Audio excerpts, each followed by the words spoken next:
আমাদের ছাত্রলীগের যে মিছিলটা আর কি, যেটা বললাম একটু আগে। ব্রো, আপনাকে বারবার বিরক্ত করতেছি।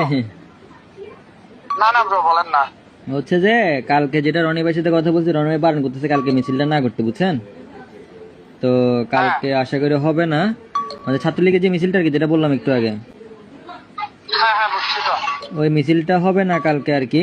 তো আমি আপনাকে জানাবো আর কি, ইনফরমেশন দিব, আপনি একটু ইনফরমেশন দিবেন আর কি, কখন হবে আমি আপনাকে জানাই দিব, আপনি একটু ইনফরমেশন দিবেন আর কি, কোথায় ঝামেলা আছে না আছে। ইনশাল্লাহ ইনশাল্লাহ, এটা কোনো বিষয় না। তবে হচ্ছে যে আমি যে পরিমাণ আমানতদারিতা এবং ইমানদারিত্ব দেখাচ্ছি আপনার সাথে, আমি আশা করবো যে আপনারা সেটা আমার সাথে রক্ষা করবেন। অবশ্যই ভাই, আপনাকে তো আমি বারবারই বলছি, আপনার বিষয়ে আমি প্রতিদিন কথা বলি, যে তার সাথে আমার কন্টিনিউয়াসলি কথা হয়। আপনি চাইলে আপনি কথা বলতে পারেন, আপনাকে কথা বলে দিতে পারে। আপনি হয়তো আমাকে ট্রাস্ট করতেছেন না, বাট ওনারা যে আপনার বিষয়ে পজিটিভ। আপনি আমার কথা বলাই দিয়েন। আমি রনি ভাইয়ের সাথে কথা বলে দিব নাকি জনি ভাইয়ের সাথে?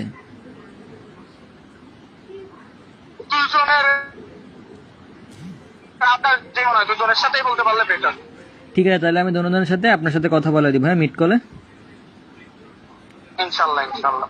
ওকে ভাই, ঠিক আছে। আর হচ্ছে যে যেদিন হবে ছাত্রলীগের মিছিলটা, ওই দিন আপনাকে আমি হচ্ছে যে জানাই দিব, আগের দিন রাতে জানাই দিব, আপনি একটু ইনফরমেশন দিবেন আর কি, আর একটু প্রোটেক্ট করবেন কোথাও ঝামেলা হলে। ইনশাল্লাহ ইনশাল্লাহ ইনশাল্লাহ ভাই। ওকে, ঠিক আছে ভাই, ধন্যবাদ সময় দেওয়ার জন্য।